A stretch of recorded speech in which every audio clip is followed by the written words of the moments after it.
Samantha from Jessima Tutorials here, and today I'm going to show you a fun way to create a translucent bubble cane and then turn it into a fun pair of beach earrings. Now, I'm going to be working with Primo polymer clay here. You can use any brand you want. I'm just using Primo today.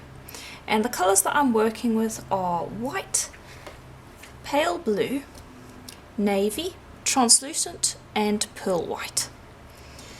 And for the white, the navy blue and the pale blue, I am going to be creating a skinner blend from those three colours. And so I'm using one of my skinner blend cutters to just quickly trim it into triangles. And I'm just going to pick those up, remove the residue that will be left on the tile. And then you're going to place that together from dark to light, or light to dark, either way. And this is going to be the skinner blend. Okay. And then you're just going to create a skinner blend like normal, where you fold it over on itself and continue rolling over and over again until it forms a smooth blend. Okay, and here is how that will end up looking.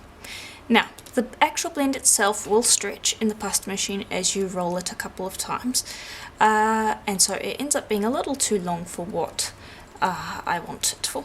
So I'm going to fold it in half again, just gently tap in the sides to get rid of kind of the ragged edges. I'm going to fold it in half again to make it even thicker, and I want it at least half the length that it is right now. And so I'm going to just start pushing up on the blend. You could also use the skinner blend plug technique to do it instead of this if you feel more comfortable doing it that way. If you don't know how to create a skinner blend or a skinner blend plug, I have a couple of tutorials on that on the channel already, so consider searching for those in the channel search bar and they will come up, and they go into much greater detail than what I am showing right now. This is just kind of the bare basics. Okay, and that's almost to the point where I'm happy, so I'm going to just roll it flat a little bit, and that gives me a little more room to work with to flatten it even further. Okay, and that should just about work. And then also I want to double up the blend, if that's the correct terminology, where basically I am going to take it and I am going to split it in half and then pop it together like so, so that I have two of each colour in the blend, so that if I were to wrap it around like this, it's going to form a continuous blend without a extreme change in colours, like if you rolled it this way, because then it would be dark on light. This way, much better. Then I'm just going to press that into just kind of an even rectangle, and I'm going to put that to the side because I'm going to use that to wrap my translucent. And I have conditioned this translucent, it's just regular Primo translucent. Again, use any brand you want, there's no particular reason to use Primo. It's just the brand that I have chosen today.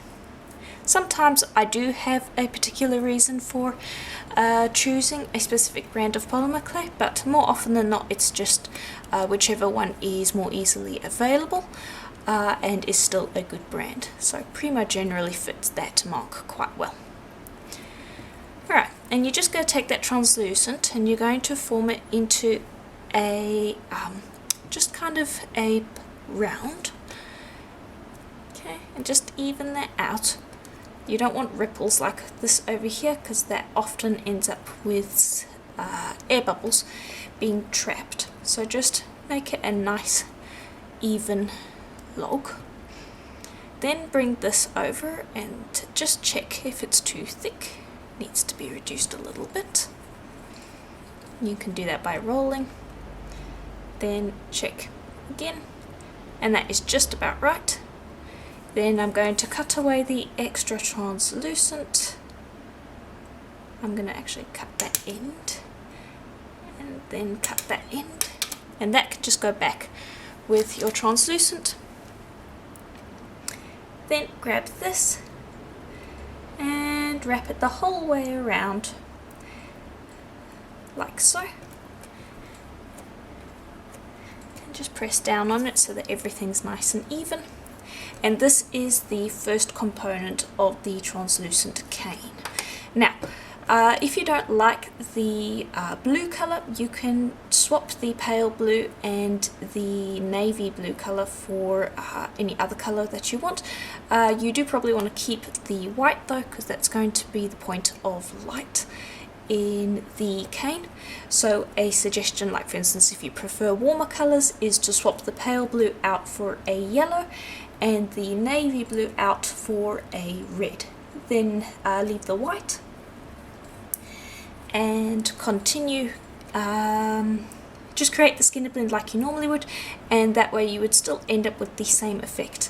The general rule is that you want the white and then you want a lighter colour and a darker colour in the same colour spectrum.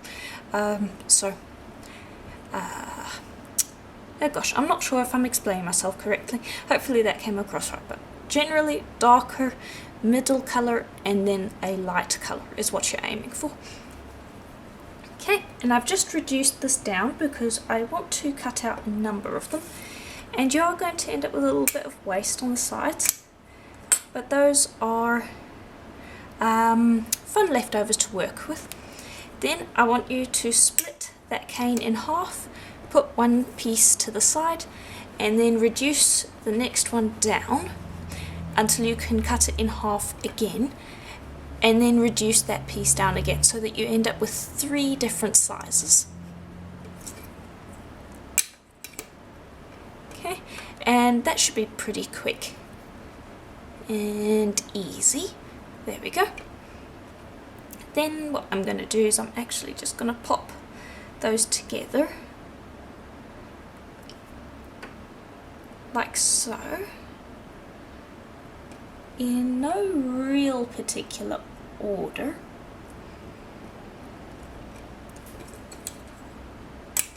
Okay, then I'm going to take this one as well and I'm going to place that down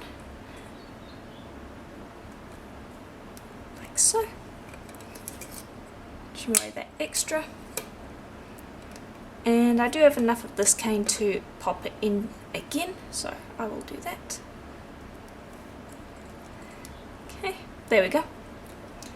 Then just gently press that together, just enough that everything sticks together, not enough that you lose the shape. Okay, then I'm just going to trim up this one end, and I'm going to split this in half, and I will split it in half again. Okay, then place that together like so at random, just so that the parts fit together. I don't really want them all sitting together in the same way, so just bear with me while I do that. Okay, then again press that together so that the parts stick, but not so that you lose the line around the edge, or you don't want it to look completely square. Right, then I'm going to bring over a thin tissue blade and I'm going to cut slices from this cane, and you want to try to get the slices relatively thin. So I'm not going to be able to get them as thin as I want, but I'm going to try to get them as thin as possible. And just pop them to the side. Okay, and there's going to be a bit of distortion, but that's fine.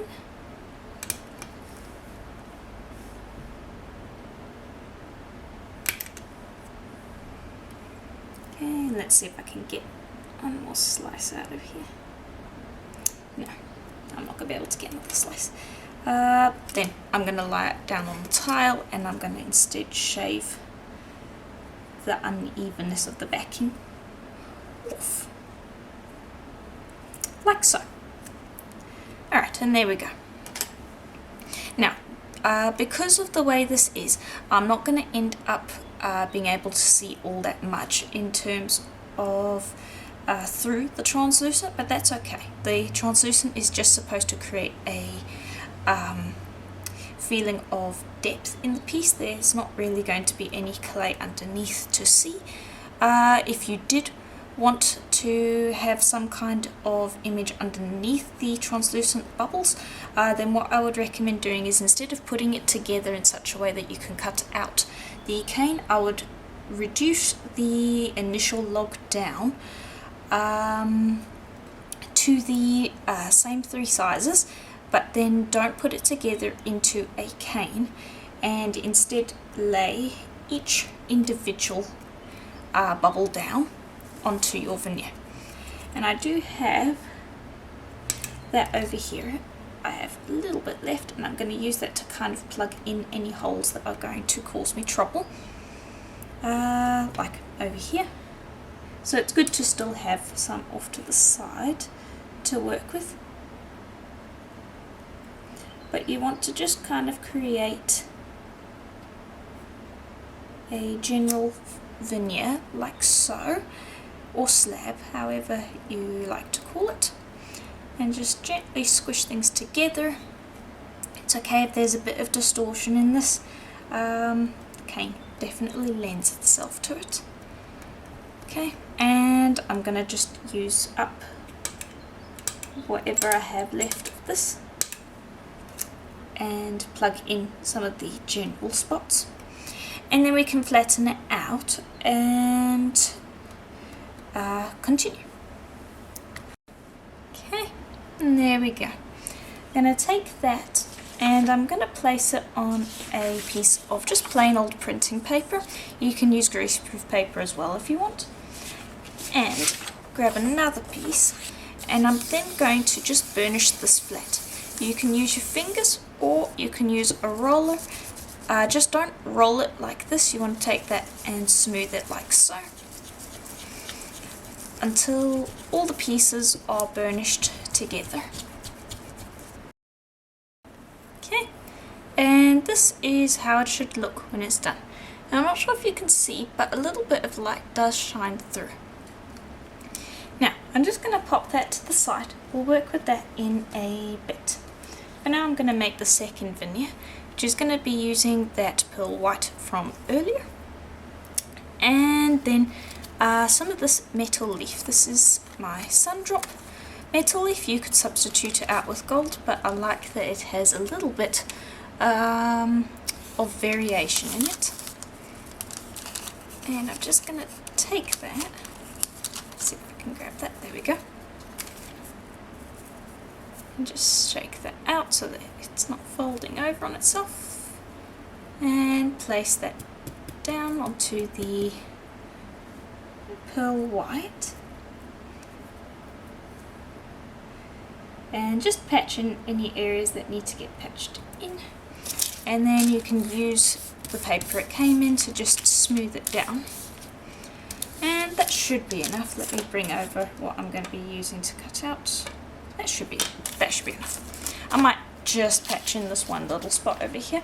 And this is generally when I will grab some of my scrappier pieces, because a lot of the time when you are working with metal leaf, you won't end up using all of it, and some pieces will hang off of the polymer clay, and those are pieces I save, and then I can use those to patch up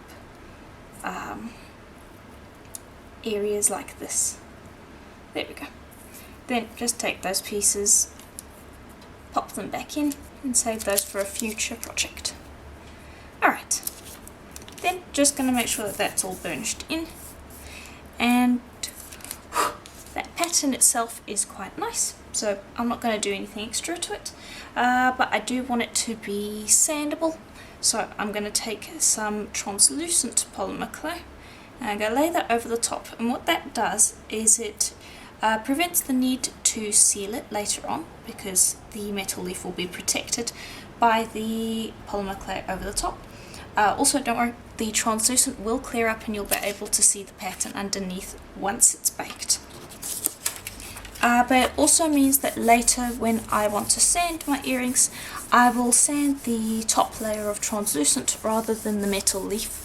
And so in general it's just a nice way to protect any surface effects that you may have.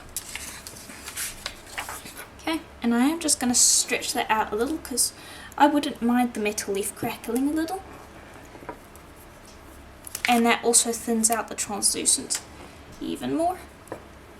And I should actually be doing that on the tile, that way it won't move around so much. Okay, and you can see it crackling through the translucent there. And again, as I said, once the translucent's baked and cleared up, you'll be able to see a lot more of the metal leaf pattern. Because right now it looks much duller than it did before, but don't worry about that. Then this is an option, but I'm going to grab one of these silk screens, specifically an ocean themed one, and I'm going to just lay that over the top of the metal leaf. Like so. And just smooth that down. And I'm going to apply white over the top. And you'll just grab some white acrylic paint.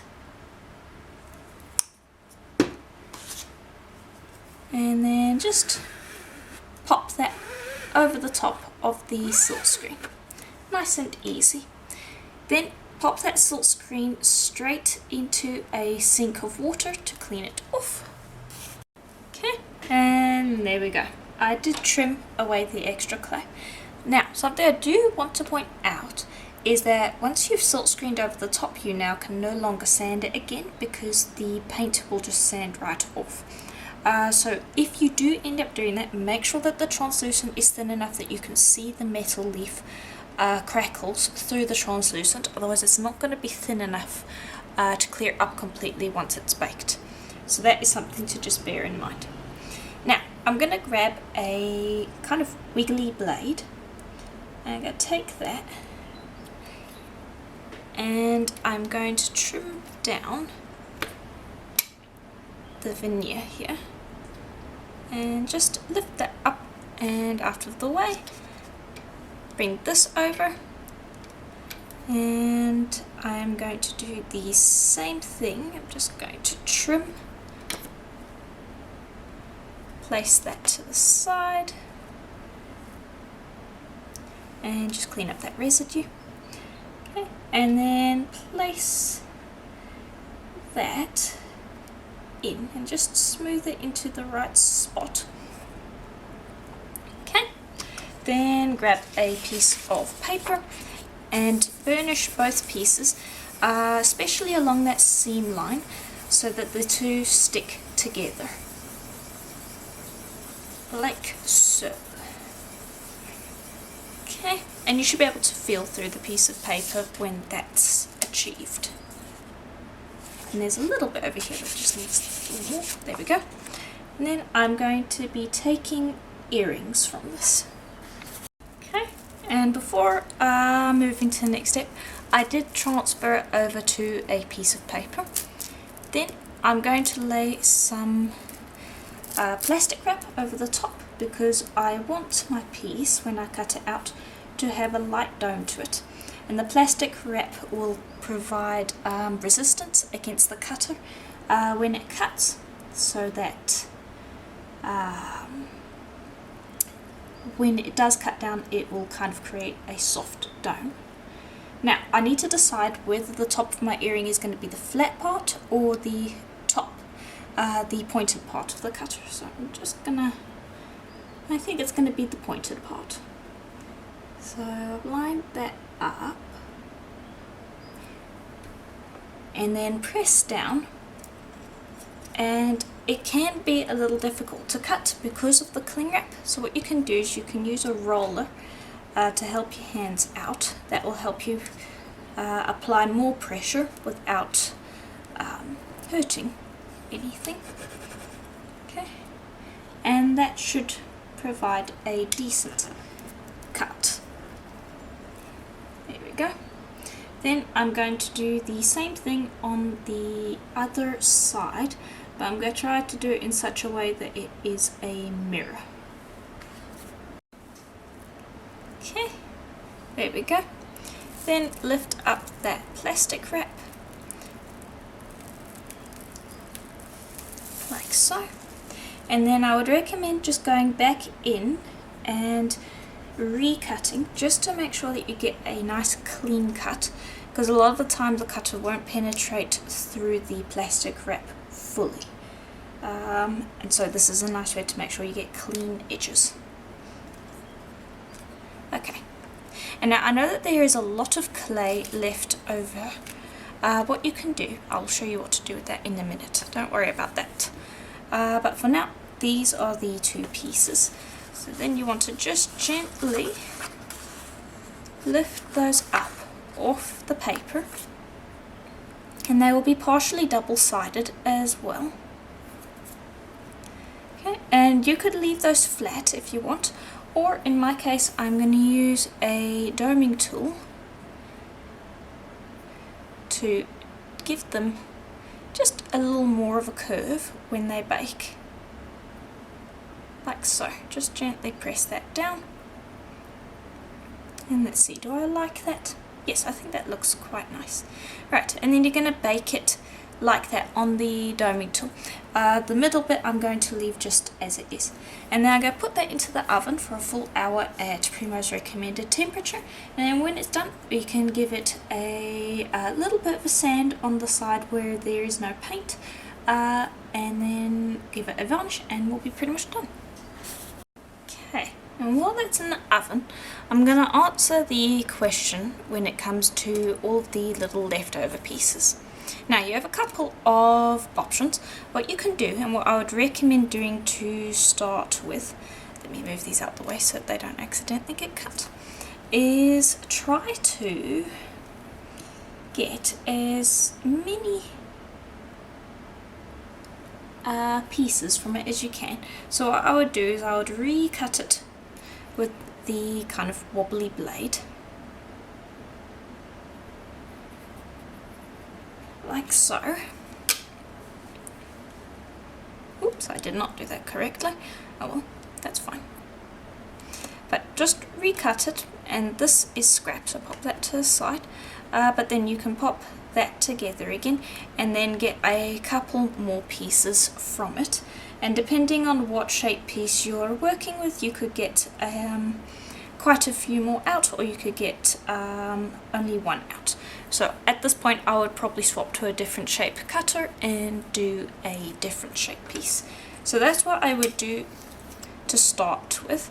Then once you've exhausted that option and you're left with kind of these little scrappy pieces, what I would go with then is I would actually just roughly chop them up into strips like so, and just separate those out,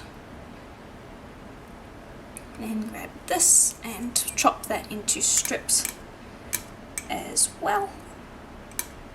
And this is one of my favourite scrap effects. And then what you're going to do is you're going to grab those strips and you're going to place those together, alternating between the blue and the gold. And don't try to make it all geometric and symmetrical. It's going to be quite hard to get that right without creating a lot more scrap. You just generally want to be piecing it together like so. Just pop all the little bits together and alternate out between the gold and the yellow. Okay, and then once you've done that, and when I said the gold and the yellow, I meant the gold and the blue. Then you're going to give that a burnish so that everything is stuck together. Always do that after you've put a bunch of little pieces together, so long as there's no texture, because this will flatten out any texture that you have. Just burnish that out. Okay, and then you could take pieces from there if you want, but what I like to do is I like to then just trim those ends, and then I will once again take that and just segment it out. Again at random, not too particular, and just grab individual pieces and kind of switch them around so that it creates more of a checkered effect. That way it won't be as obvious, or it won't matter as much that the lines weren't completely straight and such. And that's one of my favourite ways to use up the leftovers, because it doesn't matter what shape the leftovers were, you can squish them into a veneer like this, then chop it together into little checkers, and then place those all together like so. And there we go. Then again, make sure that you give that a full burnish to get everything to stick together, and then that's a veneer that you can use for anything you want. It works well for the backings of the piece that you got the leftovers from, that way everything's thematic, or you can make just completely new pieces with it. Okay, let me just burnish that up. There we go. Slip that up and show you, and generally the back also looks quite nice. Let me see if I can get a piece from this. And it looks a little boring on its own, so I'm going to bring over the blue from before. Let's check what that is. Trim away one section.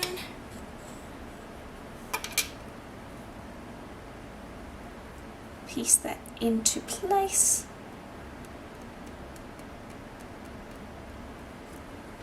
Check how that looks. Yep, I like that. And then give it a burnish again, and there you go, you've got yourself another piece. So yeah, lots of different ways that you can use up the scraps. You might not be able to get the exact same pieces of jewellery each time, but you'll definitely be able to use up all of the scraps in their own individual unique pieces, kind of creating a collection. And you can see there, again, the back will still look quite nice too. So I'm going to cut out an earring from that and bake that as well, so that you can see how that turns out. Okay, and here is how they look once they're out of the oven. Now, this one I actually baked on this doming tool, and I popped it on like so, and then this piece, I believe I popped it like that. And this is going to make a necklace. So this is going to dome in such a way that it's not hangable from all sides, because this is very obviously the top side. Hope that made sense. So if you want this shape for your earrings, just keep that in mind. Make sure that the piece is hanging the right direction when you do dome it with that. But anyway, at this point you're probably going to want to grab some 400 grit polishing papers, and you're just going to want to go around the edge just to clean up any edges that aren't completely smooth. And then also the backs will be perfectly fine to sand on both pieces, because there's no paint on them. And you'll just go over those, and this will just clean it up. We are going to be varnishing this, so I just will go over with a 400 grit, and that will just clean things up. And then as for the front, only sand the part where the cane is. You do not want to be sanding the bit where the paint is, because that will end up coming off with the polishing paper. And that is the exact same thing that you would do with all of them, which I pretty much have. Then for the varnish, I am using a polyurethane water-based gloss varnish, otherwise known as varathane. And all I'm going to do is I'm going to varnish the front of the piece. I'm probably going to apply 2 coats of varnish. And then once that is done, I'll flip it over and apply 1 coat to the back. And that should bring it up to a decent shine. And yeah, once that's dried, then we can assemble the earrings and the pendant, and that will be pretty much it for the project. Okay, and here is how they should look once they're varnished, along with the back side. Now we're going to assemble them, and that's the way in which I am going to put it together. Then you're going to grab a drill, and you're just going to drill at the top of your piece, and it should take only a moment, like so.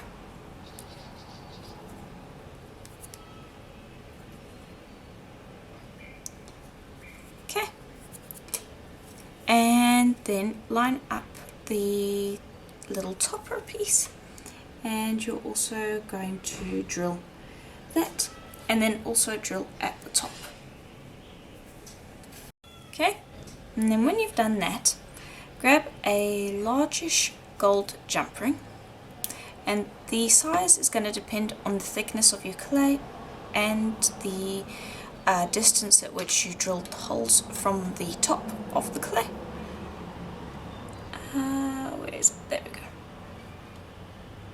And so what I recommend doing generally with jump rings is to actually just have a bunch of sizes lying all over the place, and then you can pick the size that works the best for the project. It just is, in my opinion, the best way to do it.